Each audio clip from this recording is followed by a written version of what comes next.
The Volkswagen ID.4. Well, I've driven this car a few times already, and of course it's fully electric, so as I always say, it's very nice, comfortable, quiet, refined, and lots of torque.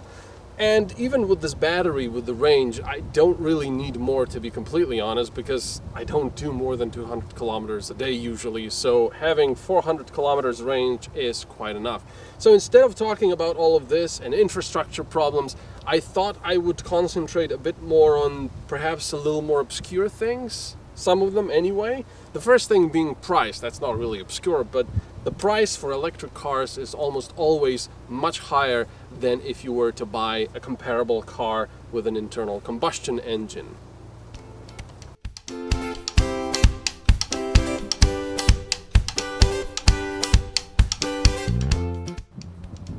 An interesting thing I found out was that, well, with electric cars, because they don't have oil and lots of fluids and filters and such, the service is usually a lot cheaper than with your internal combustion engine car.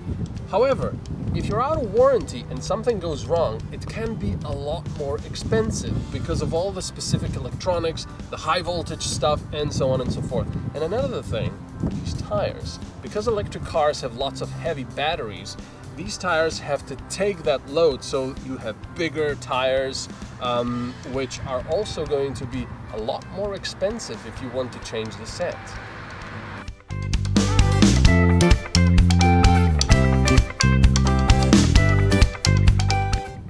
So electric cars, of course, are very clean, squeaky clean, nothing coming out of the back, no explosions going on, it's perfect. But is it really? Well, not really, because where are you getting this electricity? Even if you're getting it from solar power or hydropower, there is, of course, the resources to make that stuff, which are dirty.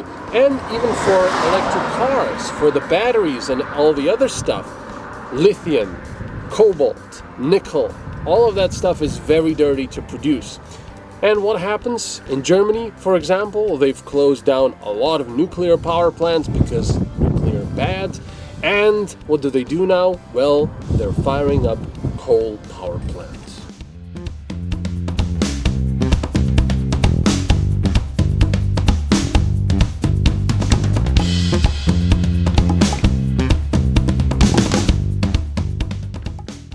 Okay, we're not gonna talk just about the negatives here. Let's talk about some of the positives of this Volkswagen ID.4. And there's actually a lot to really like. I personally really like it because, one, like I said, it's electric, which means it's it's quiet, it's very comfortable over longer drives, even though it doesn't have the range for really long road trips, but there is no engine noise to tire you out over long distances.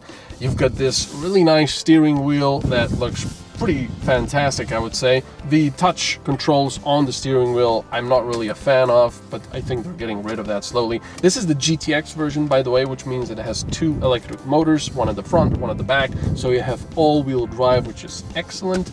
You can have a head-up display. You've got this infotainment screen here, which is fine, but the problem is you've got all this shiny piano black plastic, which in this light really shows how dirty, how full of fingerprints and other stuff it gets. It's yeah.